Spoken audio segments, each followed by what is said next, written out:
Subscribe करें शेखावाटी उत्कर्ष classes को और बेल आइकन पर क्लिक करें ताकि लेटेस्ट वीडियो अपडेट आपको तुरंत मिल सके। शौक जिंदगी का कभी पाला नहीं जाता, आईना यूं हवा में उछाला नहीं जाता, मेहनत से संवर जाती है जिंदगी सबकी, हर काम किस्मत पर ढाला नहीं जाता। नमस्कार साथियों, मैं BL सनी, शेखावाटी उत्कर्ष क्लासेज उदयपुर वाटी परिवार की ओर से आप सभी का हार्दिक स्वागत है। साथियों, हमें भारत का संविधान पढ़ रहे थे और पिछले वीडियो में हमने प्रस्तावना का पार्ट 2 पढ़ लिया था, यानी प्रस्तावना के हमने 2 वीडियो बनाए थे। अब आज हमें भारतीय संविधान की अनुसूचियों की बात करेंगे। तो साथियों, मेरी एक आपसे गुजारिश है कि आप वीडियो को अंत तक जरूर देखें और मैं आपको जो पढ़ा रहा हूं अनुसूचियां, ये मैं आपको गहराई से पढ़ाऊंगा। आप किसी भी एग्जाम में बैठ जाना, पर पुलिस में बैठ जाना, पटवार में बैठ जाना, रेलवे में, जो भी है, आपको ये अनुसूचियां मैं गहराई से पढ़ाऊंगा, तो वीडियो को अंत तक जरूर देखें। तो देखो साथियों, सबसे पहले हम बात करते हैं भारतीय संविधान है, भारतीय संविधान है, भारतीय संविधान की अनुसूचियां।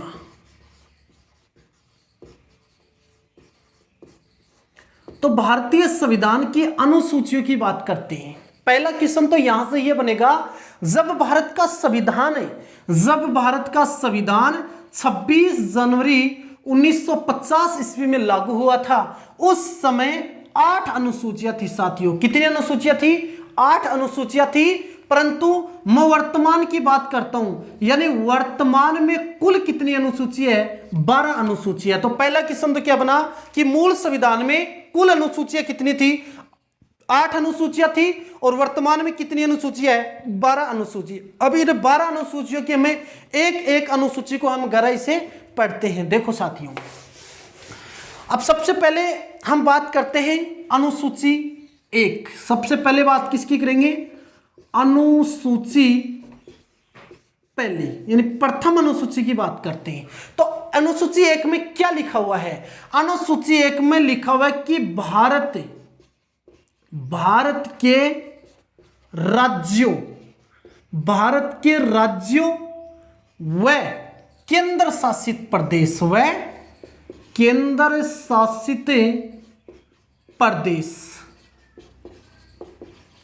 इनका वर्णन किया गया है। तो क्वेश्चन क्या बना कि प्रथम अनुसूची में किसका प्रावधान किया गया है?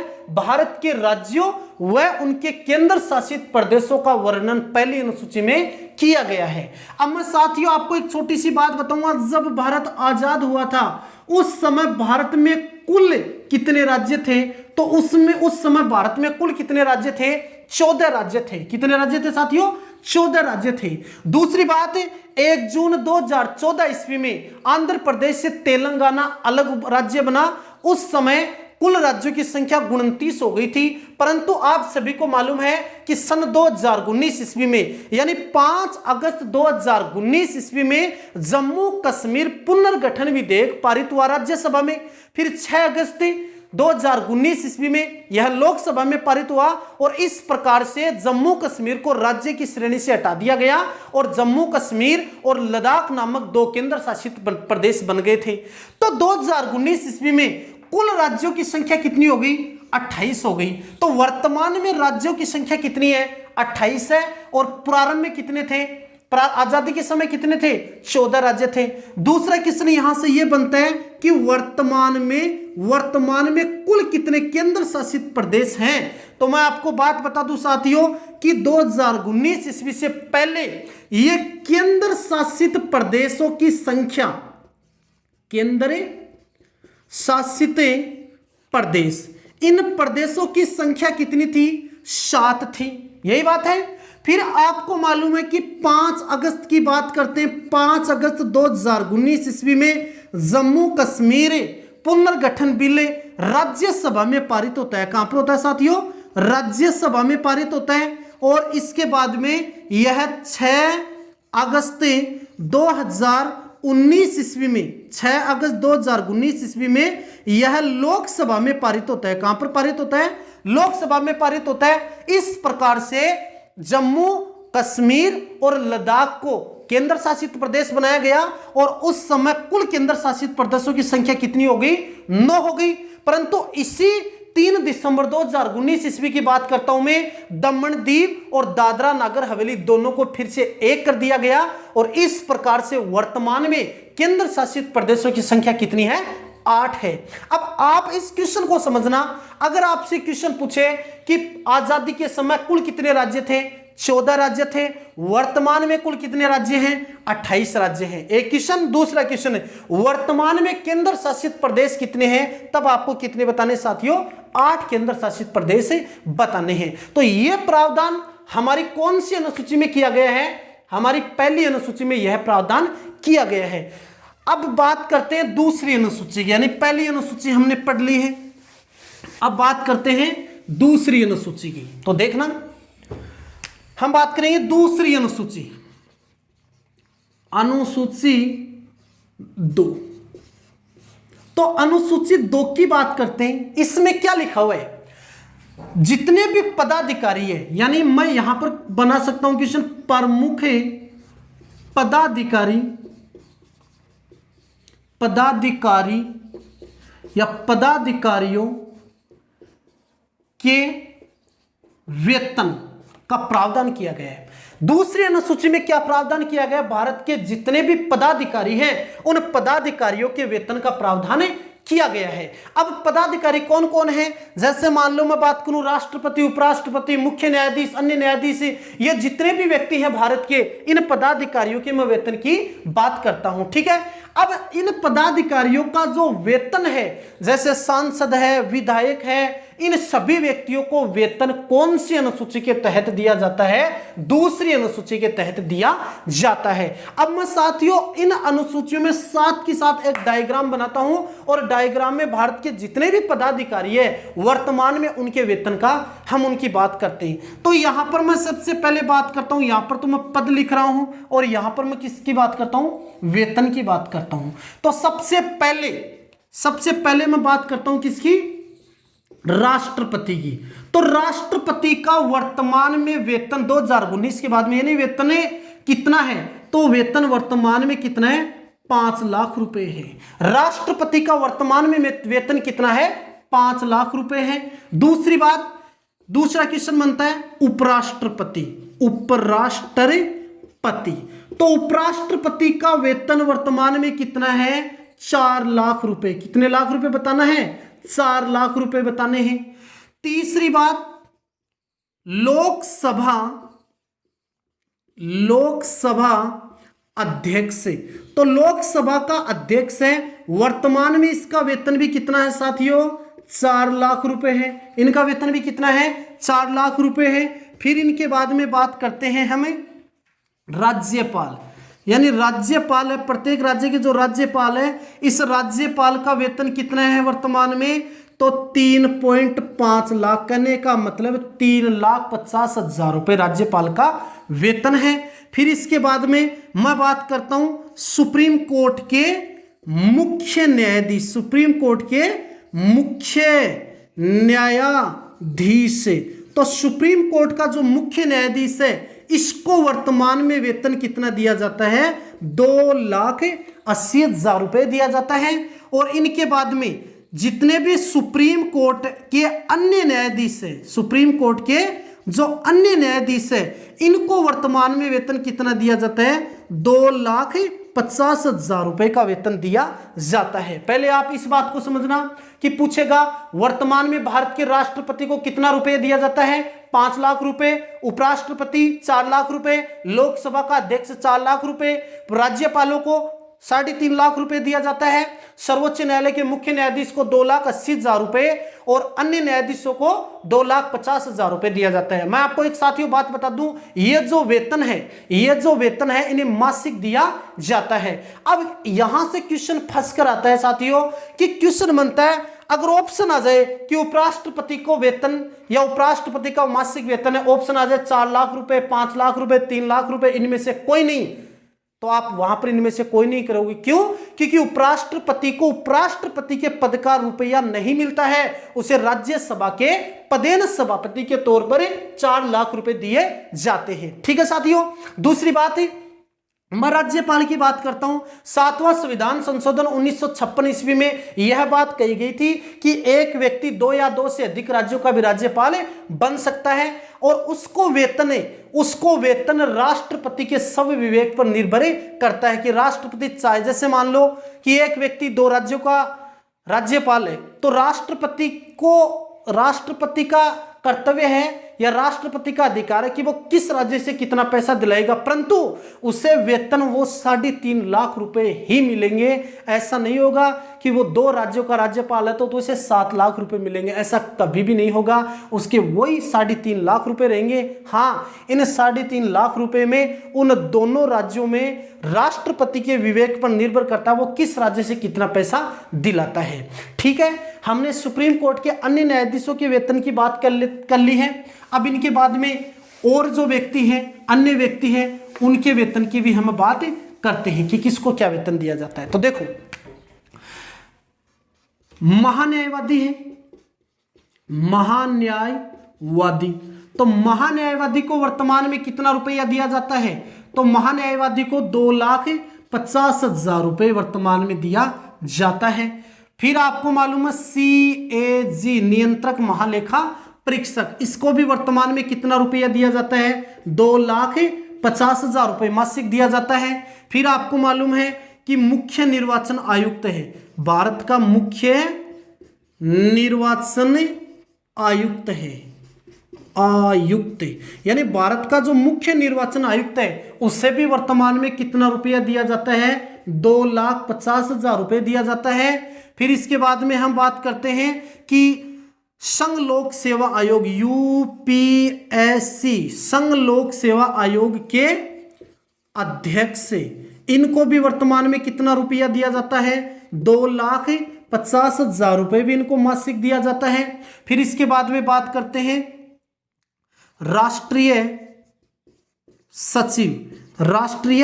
सचिव की बात करते हैं, या केंद्रीय सचिव बोल सकता हूं मैं इसको यहां पर, केंद्रीय सचिव। जो केंद्रीय सचिव होता है, इस केंद्रीय सचिव को भी वर्तमान में कितना दिया जाता है साथियों? 2,50,000 रुपए दिया जाता है। इनके बाद में मैं बात करता हूं यहां पर, जैसे जल थल वायु सेना अध्यक्ष, इनको जो वेतन है वो भी कितना दिया जाता है? 2,50,000 रुपए दिया जाता है। इनको भी कितना दिया जाता है? 2,50,000 रुपए दिया जाता है। अब देखो साथियों, क्वेश्चन क्या बना यहां से कि महान्यायवादी को, केग को मुख्य निर्वाचन आयुक्त, UPSC का अध्यक्ष, केंद्रीय सचिव, जल सेना अध्यक्ष, थल सेना अध्यक्ष, वायु सेना अध्यक्ष, इन सभी को मासिक वेतन कितना दिया जाता है? 2,50,000 रुपए दिया जाता है। यहां तक बात हो गई। इसके बाद में नेक्स्ट बात करते हैं और किसको क्या वेतन दिया जाता है वर्तमान में। अब देखो दूसरी बात, जो हाई कोर्ट होता है, हाई कोर्ट HC बोल सकता हूं मैं, यानी उच्च न्यायालय, HC का मुख्य न्यायाधीश, कहने का मतलब है जो सुप्रीम कोर्ट का मुख्य न्यायाधीश है उनको तो 2,80,000, अन्य न्यायाधीश है उनको 2.5 लाख रुपए, जबकि हाई कोर्ट का जो मुख्य न्यायाधीश होता है उसे 2,50,000 रुपए दिए जाते हैं, तथा जो हाई कोर्ट के अन्य न्यायाधीश, हाई कोर्ट के जो अन्य न्यायाधीश होते हैं इन्हें वेतन कितना दिया जाता है? 2,25,000 रुपए इनको मासिक दिया जाता है। इनके बाद में और बात करते हैं, जैसे RBI का गवर्नर, इस RBI के गवर्नर को 2,50,000 रुपए मासिक दिया जाता है, जबकि RBI के डिप्टी गवर्नर है, RBI के जो डिप्टी गवर्नर है। इन डिप्टी गवर्नरों को कितना रुपया दिया जाता है? 2,25,000 रुपये मासिक दिया जाता है। इनके बाद में मैं बात करता हूं साथियों, भारत का प्रधानमंत्री है, जो भारत का प्रधानमंत्री है, इस व्यक्ति को मासिक वेतन कितना दिया जाता है साथियों? इसे 1,60,000 रुपये मासिक दिया जाता है। यहां तक बात हो गई। तीसरी बात, एक सांसद होता है, यानी जो सांसद होता है, इस सांसद को कितना रुपया दिया जाता है? तो सांसद को 50,000 रुपये मासिक दिए जाते हैं। साथियों, मैं आपकी छोटी सी बात बता रहा हूं, यहां से क्वेश्चन वेरी इंपॉर्टेंट बन रहा है कि सुप्रीम कोर्ट के मुख्य न्यायाधीशों की बात हमने कर ली। उच्च न्यायालय का जो मुख्य न्यायाधीश होता है उसे 2,50,000 रुपये मिलते हैं। अन्य न्यायाधीश होते हैं उसे 2.25 लाख रुपए मिलते हैं। आरबीआई का गवर्नर है उसे 2,50,000 रुपए, और जो डिप्टी गवर्नर होते हैं अधिकतम 4, उसको 2.25 लाख रुपए मिलते हैं। भारत का जो प्राइम मिनिस्टर प्रधानमंत्री है उसे मासिक वेतन 1,60,000 रुपए मिलता है, और भारत के जितने भी सांसद हैं उसे मासिक 50,000 रुपए वेतन दिया जाता है। एक बात यहां से क्वेश्चन बन गए। दूसरी बात साथियों, आगे और देखो, इस बात को और समझना। यहां से अब मैं एक छोटी सी बात करूं, एक तो मुख्यमंत्री की बात करूंगा। मैं बात किसकी करूंगा? मुख्यमंत्री की। यानी यहां से मुख्यमंत्री से क्वेश्चन बनेगा। अब मुख्य जो मंत्री होता है, इस मुख्यमंत्री का जो वेतन होता है ये अलग अलग राज्यों पर निर्भर करता है। यानी मुख्यमंत्री का वेतन अलग अलग राज्यों में अलग अलग दिया जाता है। यानी कोई भी राज्य, जैसे उत्तर प्रदेश के मुख्यमंत्री का वेतन अलग है, राजस्थान के मुख्यमंत्री का वेतन अलग है। तो साथियों, मैं राजस्थान से बिलोंग करता हूं, इसलिए मैं राजस्थान के मुख्यमंत्री का वेतन बता रहा हूं। तो राजस्थान का जो मुख्यमंत्री है इसे मासिक वेतन 75,000 रुपए दिए जाते हैं। यानी राजस्थान का जो मुख्यमंत्री है इसे मासिक वेतन कितना दिया जाता है? 75,000 रुपए।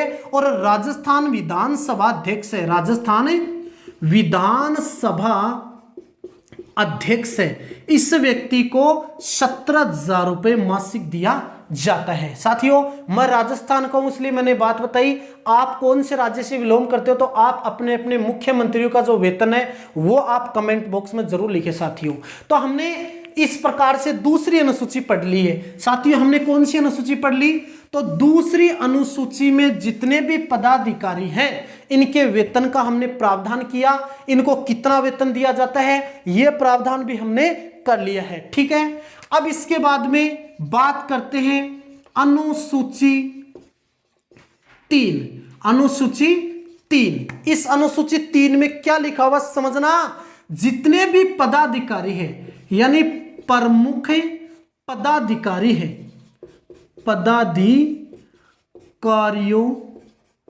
पदाधिकारियों की शपथ का प्रावधान किया गया है कि भारत के जितने भी पदाधिकारी हैं, संसद के हैं, विधानमंडल के हैं, उन पदाधिकारियों की शपथ का प्रावधान कौन सी अनुसूची में किया गया है? तीसरी अनुसूची में प्रावधान किया गया है।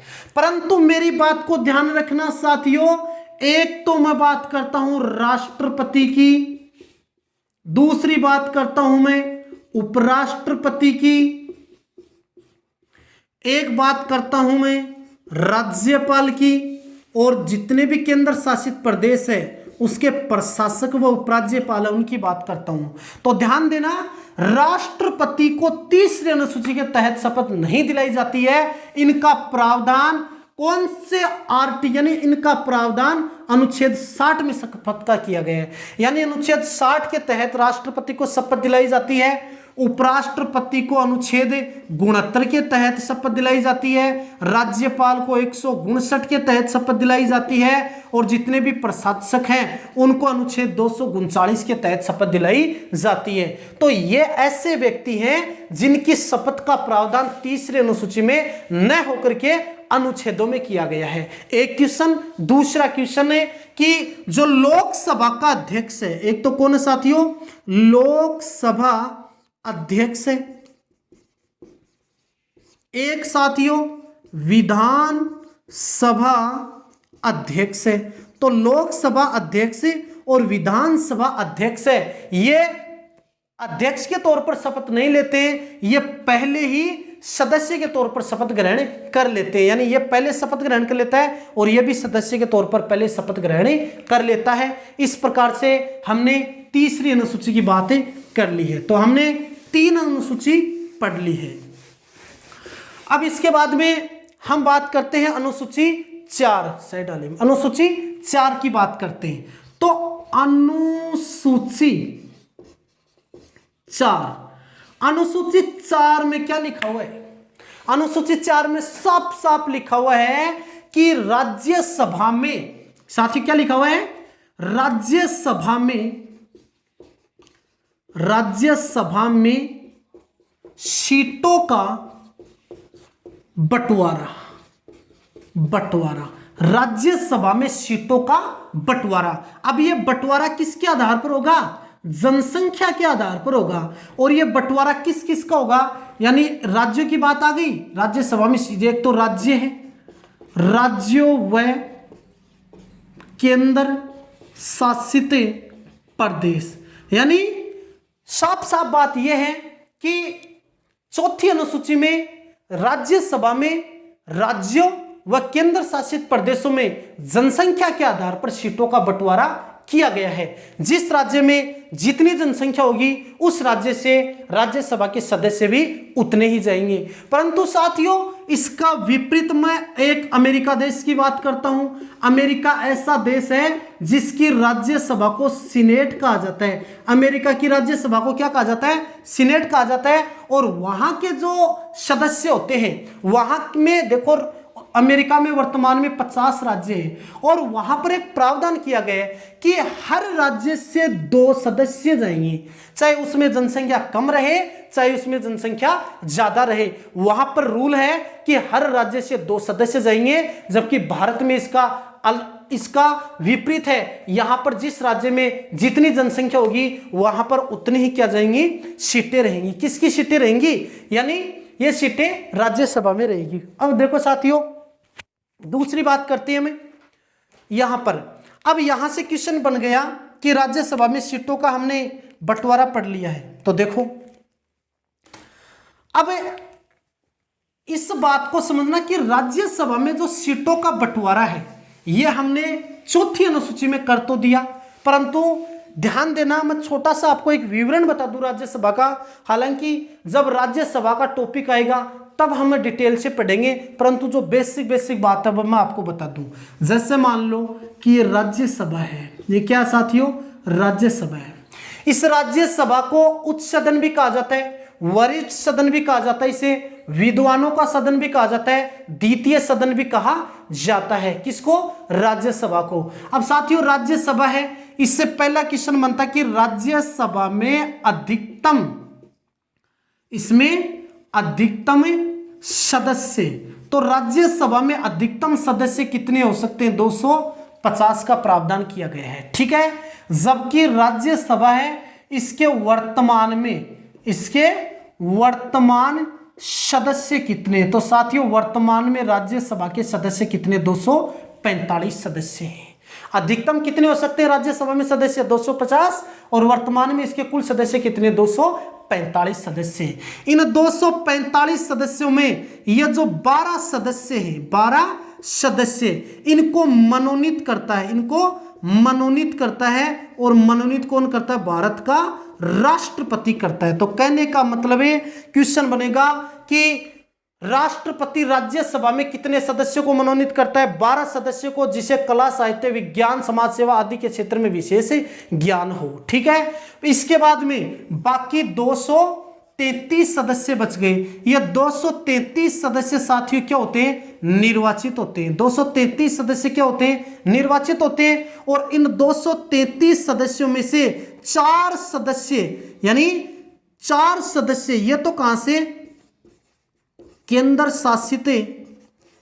शासित प्रदेशों से। 4 सदस्य केंद्र शासित प्रदेश से निर्वाचित होते हैं, जबकि 229 सदस्य राज्यों से निर्वाचित होते हैं। कहने का मतलब है वर्तमान में राज्यसभा में 245 सदस्य हैं। इनमें 12 सदस्य मनोनीत होते हैं और 233 सदस्य निर्वाचित होते हैं। इन 233 सदस्यों में 4 सदस्य राज्यसभा में 4 सदस्य केंद्र शासित प्रदेशों से निर्वाचित होते हैं और 229 सदस्य यह राज्यों से निर्वाचित होते हैं। अब इन 4 सदस्यों में 3 सदस्य तो दिल्ली से निर्वाचित होते हैं और 1 सदस्य पुदुचेरी से निर्वाचित होता है। तो क्वेश्चन बन सकता है कि राज्यसभा में पांडिचेरी या पुदुचेरी से कितने सदस्य निर्वाचित होते हैं? 1, दिल्ली से 3 और कुल केंद्र शासित प्रदेश से 4 होते हैं। और राज्य से कितने निर्वाचित होते हैं? 229 सदस्य निर्वाचित होते हैं। ठीक है साथियों, अब दिल्ली से मैंने कहा कि 3 सदस्य निर्वाचित होते हैं और पांडिचेरी से 1 सदस्य निर्वाचित होता है। परंतु राज्यों की बात कर लेते हैं, छोटा सा विवरण बता दो साथियों कि कौन से राज्य से कितने सदस्य निर्वाचित होते हैं। तो सबसे पहले मैं उत्तर प्रदेश की बात करता हूं। उत्तर प्रदेश में सर्वाधिक जनसंख्या है, इसलिए उत्तर प्रदेश में राज्यसभा की सीट कितनी है? 31 सीट है। फिर इसके बाद में महाराष्ट्र की बात करते हैं तो महाराष्ट्र में राज्यसभा की सीट कितनी है? 29 है। इसके बाद में तमिलनाडु है, इस तमिलनाडु में राज्यसभा की सीट कितनी है? 18 है। फिर बात करते हैं पश्चिम बंगाल और बिहार, पश्चिम बंगाल व बिहार, इन दोनों में राज्यसभा की सीट कितनी है साथियों? 16 है। फिर इसके बाद में बात करते हैं कर्नाटक, यानी कर्नाटक, नाटक मत कर वरना बाहर का लगो है। तो कर्नाटक, इसमें 12 सीटें हैं। फिर इसके बाद में बात करते हैं जैसे गुजरात, फिर मध्य प्रदेश हो गया और इसके बाद में सीमांध्र या फिर आंध्र प्रदेश, वही है। इन तीनों में कितनी सीट है साथियों? 11 सीट है। किसकी? राज्यसभा की। फिर इसके बाद में मैं बात करता हूं राजस्थान व ओडिशा, इन दोनों में राज्यसभा की सीट कितनी है साथियों? 10 सीट है। कितनी सीट है? 10 सीट है। फिर इसके बाद में मैं बात करूंगा केरल की, तो केरल में कितनी सीट है? 9 सीट है। इनके बाद में यहां पर बात करूंगा मैं झारखंड की, तो झारखंड में राज्यसभा की कितनी सीट बताई गई है? 6 सीट बताई गई है। छत्तीसगढ़ आता है और एक यहां एक बात और मैंने नहीं बताई, ये 9 हो गया ना, तो यहां पर एक बात और बता दूं मैं, एक है असम और पंजाब और तेलंगाना, इन 3 राज्यों में राज्यसभा की सीट 7 बताई गई है। फिर इसके बाद में यहां पर बात करते हैं झारखंड की, और झारखंड में 6 सीट है। फिर छत्तीसगढ़ व हरियाणा, तो इनमें कितनी सीट बताई गई है? इन दोनों में 5 सीट बताई गई है। तो मेरी बात को समझना, यहां से क्वेश्चन वेरी इंपॉर्टेंट बनता है। गर्मी है आज। देखो उत्तर प्रदेश में राज्यसभा की सीट कितनी है? 19 है। उत्तर प्रदेश से 31 है, महाराष्ट्र से 19, तमिलनाडु से 18 है, पश्चिम बंगाल व बिहार से 16 है, और इसके बाद में कर्नाटक से 12 है, मध्य प्रदेश, गुजरात, एक तो मध्य प्रदेश, गुजरात और सीमांध्र से 11 है, राजस्थान ओडिशा से 10 सीट है, यानी राजस्थान ओडिशा से 10 सीट है, केरल से 9 सीट है, असम, पंजाब और तेलंगाना से 7 सीट है, और इसके बाद में झारखंड से 6, छत्तीसगढ़ से और हरियाणा से राज्यसभा की सीट कितनी है साथियों? 5 सीट है। मैं इसको एक बार मिटा रहा हूं और बात करते हैं। हमें गहराई से पढ़ना है, ऊपर नहीं पढ़ना है, हमें गहराई से पढ़ना है। मजा आएगा पढ़ने का, किसी भी एग्जाम में बैठ जाना आप, फिर मजा आएगा देखना। अब इसके बाद में 5 की बात हो गई। फिर यहां पर मैं जम्मू एंड कश्मीर की बात करता हूं, तो जम्मू कश्मीर में राज्यसभा की सीट कितनी है? 4 का प्रावधान किया गया है। फिर इसके बाद में उत्तराखंड की बात करते हैं, तो उत्तराखंड में 3 सीट है। हिमाचल प्रदेश, तो हिमाचल प्रदेश में भी कितनी सीट है? 3 सीट है। जम्मू कश्मीर में 4, उत्तराखंड में 3, हिमाचल प्रदेश में 3 सीटों का प्रावधान किया गया है। फिर गोवा बच गया। इस गोवा में राज्यसभा की सीट कितनी है? 1 सीट है। और फिर अब इसकी बात करते हैं 8 बहन या 8 सिस्टर, इनमें एक सीट का प्रावधान किया गया है। यानी आप कहोगे कि 8 सिस्टर किसे कहा जाता है? यानी कहने का मतलब भारत के जो पूर्वी राज्य है, अरुणाचल प्रदेश, नागालैंड, मणिपुर, मिजोरम, त्रिपुरा, मेघालय, सिक्किम है, इन 8 राज्यों में राज्यसभा की एक सीट का प्रावधान किया गया है। तो साथियों, मैंने भारत के जितने भी राज्य हैं, केंद्र शासित प्रदेश है, इनमें राज्यसभा की सीटों का सीट बता दी है। और ये हमने कौन सी अनुसूची पढ़ ली है? चौथी अनुसूची कंप्लीट कर ली है। तो साथियों, हमें अगली अनुसूची 5वीं अनुसूची की तरफ रुख करते हैं। तो इनके बाद में अनुसूची कौन सी आएगी? 5। अब इसके बाद में कौन सी अनुसूची की बात करते हैं? 5वीं।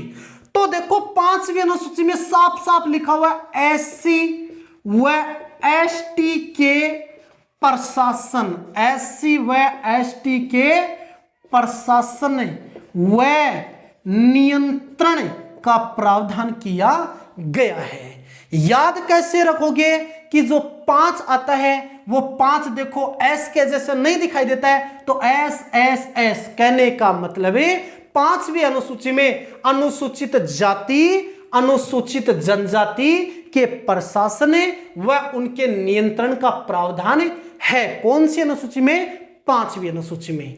इसके बाद में अनुसूची कौन सी पढ़ते हैं साथियों? तो अनुसूची 6। कौन सी अनुसूची आएगी? अभी 6वीं अनुसूची आएगी। और इसमें स्पेशल कितने राज्य हैं? एक तो जैसे मान लो असम, मेघालय या असम, त्रिपुरा, असम, त्रिपुरा, मेघालय और मिजोरम। कहने का मतलब सूत्र बना दो ATM²। हमने ATM तो देखा है ना, ऑटोमेटेड टेलर मशीन, ठीक है।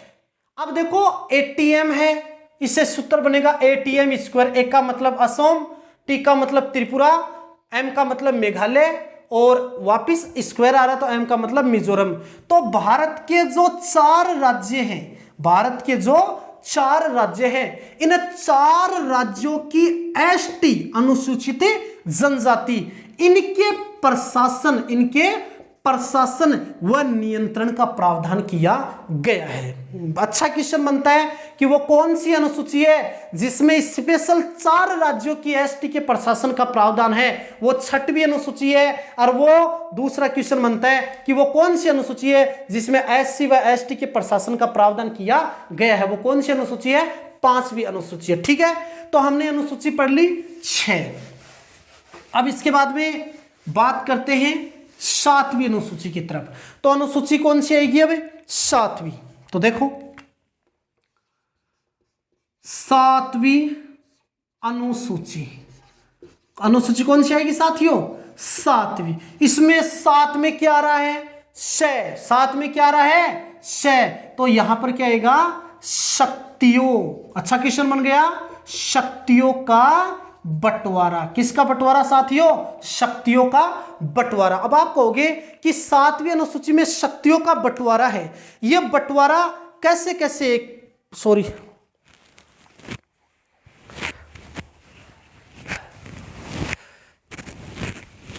देखो यह 7वीं अनुसूची है, इसमें शक्तियों के बंटवारा का प्रावधान किया गया है। अब यह बंटवारा कैसे किया गया? देखो इसमें यह कहा गया कि 7वीं अनुसूची में 3 सूची है। 7वीं अनुसूची में कितनी सूचियों का प्रावधान किया गया है? 3 सूचियों का प्रावधान किया गया है। जैसे 1 नंबर पर बात करते हैं हमें संघ सूची की, 2 नंबर पर बात करते हैं हमें राज्य सूची की, और 3 नंबर पर बात करते हैं समवर्ती सूची की बात करते हैं। तो सूची कितनी है? 3। अनुसूची कितनी है? 12। 3 सूचियों का प्रावधान कौन सी अनुसूची में है? 7वीं अनुसूची में। अब संघ सूची के प्रारंभ में विषय कितने थे? 97 विषय थे। जबकि वर्तमान में संघ सूची के कितने विषय हो गए? 100 विषय हो गए। राज्य सूची के प्रारंभ में 66 विषय थे और वर्तमान में कितने विषय हो गए? 61 विषय हो गए। समवर्ती के प्रारंभ में 47 विषय थे और वर्तमान में इसके कितने विषय हो गए? 52 विषय हो गए। मेरा कहने का मतलब यह है कि संघ सूची पर विषय केंद्र सरकार बनाएगी, यानी संघ सूची पर कानून केंद्र सरकार बनाएगी, राज्य सूची पर कानून राज्य सरकार बनाएगी और समवर्ती सूची पर दोनों सरकार कानून बनाएगी। परंतु जब राज्य और संघ के मध्य विवाद हो जाए तब उस स्थिति में केंद्र सरकार कानून बनाएगी। तो संघ सूची के प्रारंभ में कितने विषय थे? 97 विषय थे। वर्तमान में कितने हैं? 100 विषय हैं। राज्य सूची के प्रारंभ में 66 थे, वर्तमान में कितने हैं? 61 है। वर्तमान में कितने बोलो? 61 है। समवर्ती सूची के कितने थे? 47। वर्तमान में कितने हैं? 52 है। कहने का मतलब है कि राज्य सूची के 5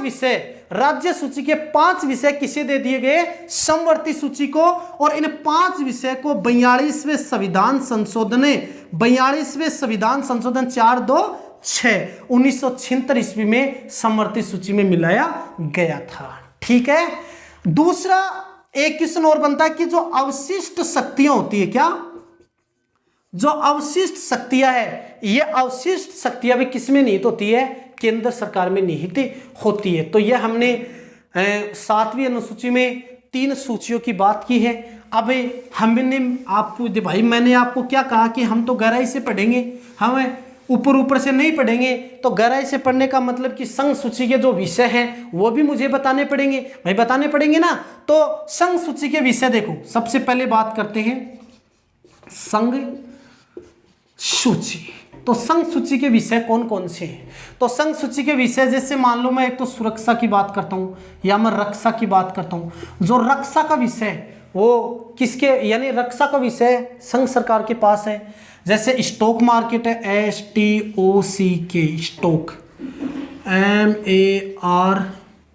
MARKET, स्टॉक मार्केट हो गया। जैसे यहाँ पर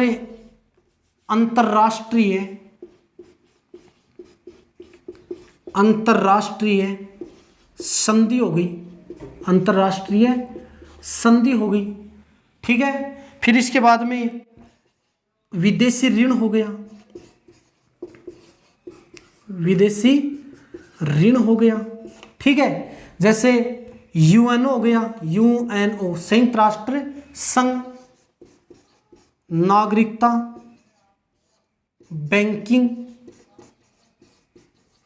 बैंकिंग हो गई। जैसे बीमा। ठीक है। जल, वायु व रेल, परिवहन, ये भी संघ सूची का विषय है। जैसे पोस्ट ऑफिस, ये बात हो गई ना। जैसे बात करते हैं दूसरी, अंतर्राज्यीय नदियां, ये भी संघ सूची का विषय है। ठीक है। जैसे जनसंख्या,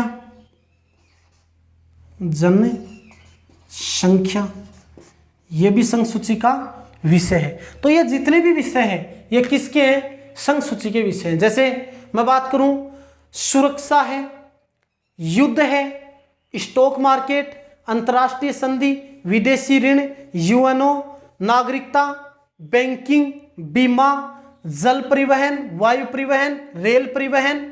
ठीक है। अंतर्राज्यीय नदियां, जनसंख्या, ये जितने भी विषय हैं ये किसके हैं साथियों? संघ सूची के विषय बताए गए हैं। तो ये संघ सूची के विषय मैंने लगभग में आपको बता दिए हैं।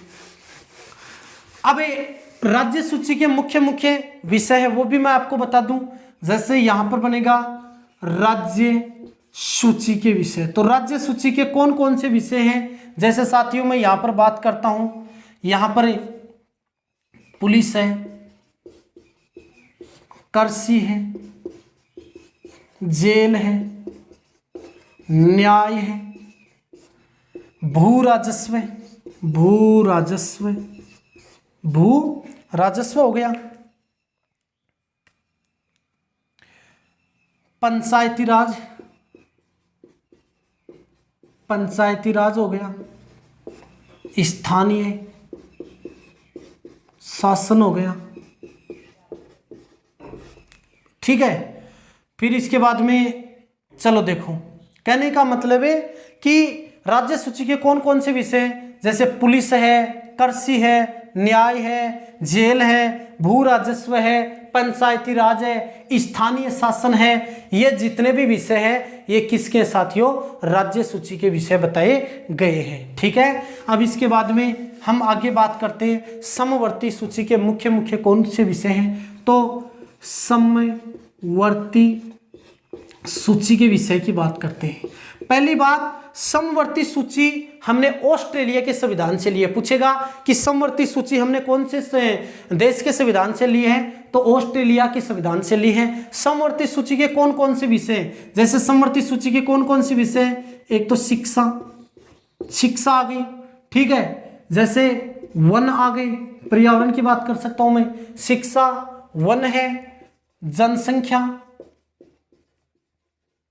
जनसंख्या नियंत्रण आ गया, जनसंख्या नियंत्रण है, यह संघ सूची का विषय है। मजदूर संगठन है, मजदूर संगठन, मजदूर संगठन यह भी किसका है, समवर्ती सूची का विषय है, ठीक है।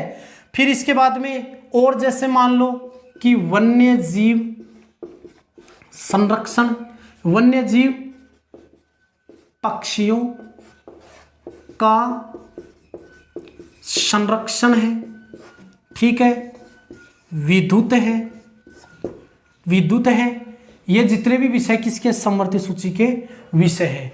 यानी समवर्ती सूची के कौन कौन से विषय हैं, शिक्षा है, वन है, जनसंख्या नियंत्रण है, मजदूर संगठन है, परिवार नियोजन है, वन्य जीव है, पक्षियों का संरक्षण है, विद्युत है, बियर है, ये जितने भी हैं ये किसके विषय बताए गए हैं, समवर्ती सूची के विषय बताए गए हैं। तो ये विषय किसके बताए गए हैं साथियों। अब इनके बाद में साथियों हमने 7 अनुसूची पढ़ ली है। अनुसूची कितनी पढ़ ली, 7। अब इसके बाद में 8वीं अनुसूची की बात करते हैं। कौन सी अनुसूची, 8वीं अनुसूची। तो 8वीं अनुसूची में देखो साथियों, साफ साफ बात है, इसमें संवैधानिक यानी संविधान की जो भाषा है, या इसमें यहां पर बात कर सकता हूं संविधान की मान्यता प्राप्त भाषाओं का प्रावधान किया गया है। यानी 8वीं अनुसूची में भाषाओं का प्रावधान किया गया है कि भारतीय संविधान में जो संवैधानिक भाषा है उनका प्रावधान कौन सी अनुसूची में किया गया है, 8वीं अनुसूची में। तो ये भाषा का पॉइंट है। ये अगले वीडियो में हम राजकीय भाषाओं की बात करेंगे। यहां पर तो मैं आपको छोटी सी बात बता दूं कि 8वीं अनुसूची में भाषाओं का प्रावधान है, फिर इन भाषा को हम गहराई से पढ़ेंगे, अलग से इसका वीडियो बनाऊंगा मैं, ठीक है। तो 8वीं अनुसूची में भाषाओं का प्रावधान किया गया है। मूल संविधान की बात करता हूं मैं, तो यहां से मेरी बात को फिर से समझ लेना आप कि मूल संविधान में 14 भाषाओं को मान्यता प्राप्त थी, जबकि वर्तमान में भारतीय संविधान में कुल 22 भाषाओं को मान्यता प्राप्त है। पूछेगा कि मूल संविधान में कितनी भाषाओं का प्रावधान था, 14, वर्तमान में 22 भाषाओं का प्रावधान कौन सी अनुसूची में, 8वीं अनुसूची में। जबकि भाषाओं का प्रावधान संविधान के कौन से भाग में किया गया है, भाग 17 में इसका प्रावधान किया गया है। अनुच्छेद 343 से 351 तक भाषाओं का प्रावधान किया गया है, ठीक है। यहां तक बात हो गई। अब मूल संविधान में 14 भाषा थी, फिर 21वां संविधान संशोधन 1967 ईस्वी में सिंधी को 15वीं भाषा का दर्जा दिया गया। फिर इसके बाद में दूसरी बात करते हैं 71वें संविधान संशोधन 1992 ईस्वी में नेपाली, मणिपुरी, कोंकणी 3 भाषाओं को मान्यता दी गई, कुल मिलाकर के 18 हो गई। फिर इसके बाद में 92वां संविधान संशोधन 2003 ईस्वी में 4 भाषा, बोडो, डोगरी, मैथिली, संताली, इस भाषाओं को मान्यता प्रदान की गई और इस प्रकार से हमें 22 भाषाओं की बातें करते हैं। साथियों इन 22 भाषाओं का मैं अलग से वीडियो बनाऊंगा, यहां पर समझ में कम आएगा। तो अब यहां पर इतना ही पढ़ना है कि 8वीं अनुसूची में किसका प्रावधान किया गया है, भाषाओं को प्रावधान किया गया है। अब देखो ये 8 अनुसूचियां तो थे मूल संविधान में, 8 अनुसूचियां किसमें थी, मूल संविधान में। अब हम बात करते हैं 9वीं 10वीं 11वीं और 12वीं। देखो जो 9वीं अनुसूची है, अनुसूची कौन सी है, अनुसूची 9। बताओ 9वीं अनुसूची में पहली बात तो किसका प्रावधान किया गया है, या इसमें एक बात करूं मैं, इसे प्रथम संविधान संशोधन, इसे प्रथम संविधान संशोधन 1900, देखो पहला है ना, तो यहां पर पहला ही है। तो 9वीं अनुसूची को प्रथम संविधान संशोधन 1951 ईस्वी में जोड़ा गया था, एक बात यह है। दूसरी बात, इस 9वीं अनुसूची में किसका प्रावधान किया गया है, भूमि सुधार, यानी इसमें किसका प्रावधान किया गया है, भूमि सुधार व संपत्ति अधिग्रहण का प्रावधान किया गया है।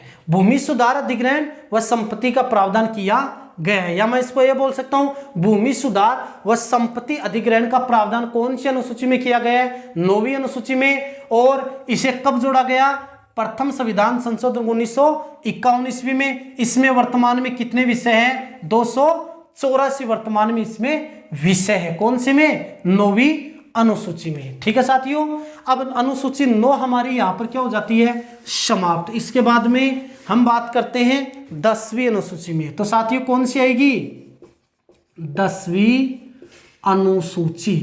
तो साथियों 10वीं अनुसूची में देखो यहां पर क्या आएगा, 10वीं में क्या आ रहा है, द, और यहां पर क्या आ रहा है, द। तो दल बदल विरोधी कानून, तो दल बदल विरोधी कानून, यह प्रावधान कौन सी अनुसूची में किया गया है, 10वीं अनुसूची में। याद कैसे रखोगे, 10वीं द और दल बदल में द। तो 10वीं अनुसूची में दल बदल विरोधी कानून का प्रावधान किया गया है, और इस अनुसूची को 52वां संविधान संशोधन 1985 ईस्वी में जोड़ा गया था। आज वेरी इंपॉर्टेंट क्वेश्चन है कि वो कौन सी अनुसूची है जिसे 52वां संविधान संशोधन 1985 ईस्वी में जोड़ा गया था, वो कौन सी अनुसूची है, 10वीं अनुसूची, जिसमें दल बदल विरोधी कानून का प्रावधान किया गया है। अब इसके बाद में साथियों 2 अनुसूची और बच गई है। देखो अब यहां पर करते हैं 11वीं अनुसूची आ गई। कौन सी अनुसूची आ गई, एक तो 11वीं अनुसूची आ गई, और यहां पर मैं बात करता हूं 12वीं अनुसूची। अब देखो 11वीं अनुसूची, इसमें पंचायती राज, क्या इसमें पंचायती राज व्यवस्था का प्रावधान है, और इसमें साथियों स्थानीय शासन का या स्वशासन का प्रावधान किया गया है। ठीक है, इस 11वीं अनुसूची को 73वां संविधान संशोधन 1993 ईस्वी में लागू किया गया था, और इसे साथियों 74वां संविधान संशोधन 1993 में लागू किया गया था। अब ये आपको मैं बता दूं कि किताबों में 92 भी आता है, 93 में भी आता है, तो वो तो हमें जब अलग से टॉपिक पढ़ेंगे ना, कोई दूसरा वीडियो पढ़ेंगे कि पंचायती राज व्यवस्था, स्थानीय स्वशासन है, तो उनमें इनको हम विस्तार से पढ़ेंगे कि 92 में भी क्यों आता है, 93 में भी क्यों आता है, वो बात है आगे की। यहां पर हम इसका एक बार छोटा सा बेस देख लेते हैं, फिर आगे अगले वीडियो में इनकी बात करेंगे। तो पूछेगा 11वीं अनुसूची को कौन से संविधान संशोधन के तहत जोड़ा गया, 73वें संविधान संशोधन के तहत, और 12वीं अनुसूची को 74वें संविधान संशोधन के तहत है। 11वीं अनुसूची में पंचायती राज व्यवस्था का प्रावधान है, और 12वीं अनुसूची में स्थानीय शासन का प्रावधान किया गया है। दूसरी बात, 11वीं अनुसूची में कितने विषय प्रदान किए गए, 29 विषय, और 12वीं अनुसूची में कितने विषय प्रदान किए गए थे, 18 विषय प्रदान किए गए थे। तीसरी बात, 11वीं अनुसूची में भाग 9 यानी 11वीं अनुसूची का प्रावधान संविधान का भाग 9 अनुच्छेद 243 ए से ओ तक इसका प्रावधान किया गया है, जबकि 12वीं अनुसूची का प्रावधान भाग 9 के अनुच्छेद 243 से पी से लेकर के जेड जी तक इसका प्रावधान किया गया है। तो ये गहराई से तो हम अगले वीडियो में पढ़ेंगे। तो ये साथियों हमारी आज संपूर्ण क्या हो जाती है, अनुसूचियां समाप्त हो जाती है। ठीक है, तो अगले वीडियो में बात करेंगे हमें भाषाओं की इन पंचायती राज व्यवस्था की। ठीक है साथियों।